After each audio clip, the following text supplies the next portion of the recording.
बिस्मिल्लाहिर्रहमानिर्रहीम। अस्सलाम वालेकुम। आप लोग देख रहे हैं कुकिंग विद रिफत और आज मैं आपके साथ शेयर करने जा रही हूँ पेशावरी नमकीन गोश्त। ये डिलीशियस रेसिपी है और ये बहुत ही आसान तरीके से तैयार होती है। पेशावरी नमकीन गोश्त आप किसी भी मीट से बना सकते हैं, ये नहीं कि आप सिर्फ मटन से ही बना सकते हैं। पेशावरी नमकीन गोश्त सिर्फ 2 चीज़ों से ही तैयार होता है। मेरी रेसिपी को फुल वॉच कीजिए, लाइक और शेयर करना मत भूलिएगा। चैनल पर नए हैं तो सब्सक्राइब भी ज़रूर कीजिएगा। तो चले रेसिपी को स्टार्ट करते हैं और बनाते हैं मज़ेदार सा पेशावरी नमकीन गोश्त। बिस्मिल्लाहिर्रहमानिर्रहीम। तो सबसे पहले हमने ले लिया है 3 किलो गोश्त और इनकी बोटियों को छोटा छोटा काट लिया है और मैंने यहाँ पे ले ली है चर्बी। मेरे पास ये 3 किलो गोश्त के अंदर ये चर्बी है और हम करेंगे इसको थोड़ी देर के लिए फ्राई। नमकीन गोश्त के अंदर चर्बी का इस्तेमाल बहुत ही ज़रूरी है, इसलिए कि हमने इसके अंदर कोई ऑयल या घी वगैरह नहीं ऐड करना। तो चर्बी के साथ ही ये हमारा नमकीन गोश्त बन के तैयार होगा। मेरे पास कुर्बानी का गोश्त है और कुर्बानी का गोश्त बहुत जल्दी गल जाता है, तो इसलिए हमें इसको कुकर के अंदर नहीं बनाना और ना ही इसके अंदर ज़्यादा पानी ऐड करना है, क्योंकि ये जब फ्राई होगा तो ये ख़ुद ही अपना पानी छोड़ देगा और जब हम देखेंगे कि इसके अंदर कुछ पानी की ज़रूरत है तो हम तब इसके अंदर पानी ऐड करेंगे। गोश्त हमारा बहुत अच्छे से गल चुका है, तो इसके अंदर मैं डाल दूँगी लहसुन अदरक का पेस्ट। ये लहसुन अदरक का पेस्ट जो है इससे बहुत ही अच्छा टेस्ट आता है, तो इसलिए मैं इसके अंदर लहसुन और अदरक का पेस्ट डाल रही हूँ। अगर आप चाहें तो नमकीन गोश्त बनाने के लिए सिर्फ नमक और चर्बी का इस्तेमाल ही कर सकते हैं। तो इसके अंदर मैंने डाल दिया है तकरीबन 1 टेबल स्पून जो है मेरे पास नमक है और मैंने इसके टेस्ट के लिए थोड़ा सा डाल दिया इसके अंदर खुश्क धनिया और साथ है काली मिर्च, ये डाल दिए हैं। और अब हम बनाएंगे इन मसालों के अंदर नमकीन पेशावरी गोश्त।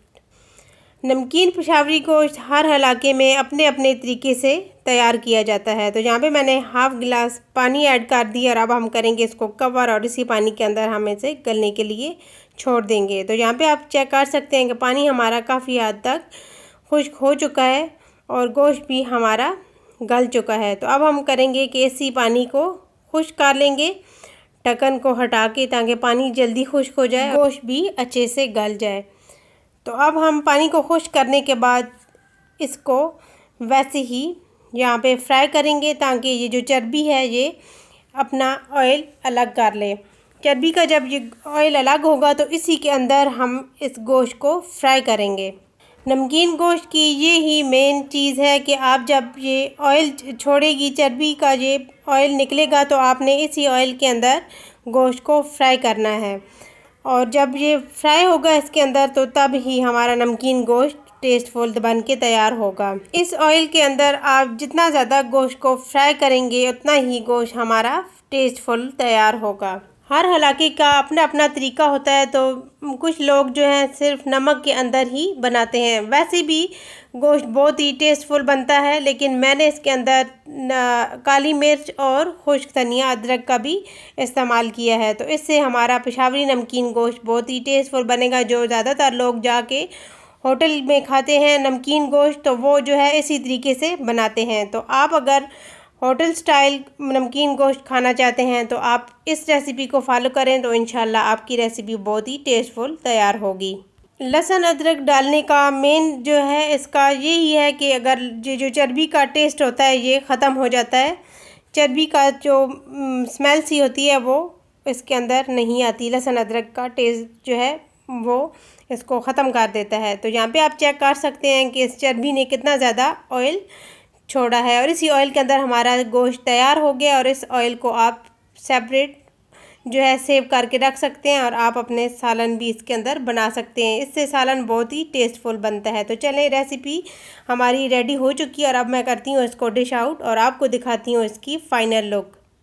इतना आसान और इतना टेस्टफुल जो है नमकीन गोश्त आपने कभी नहीं खाया होगा और ये बहुत ही टेस्टफुल रेसिपी है और बनाने में इतनी आसान और कम टाइम में ये तैयार हो जाती है।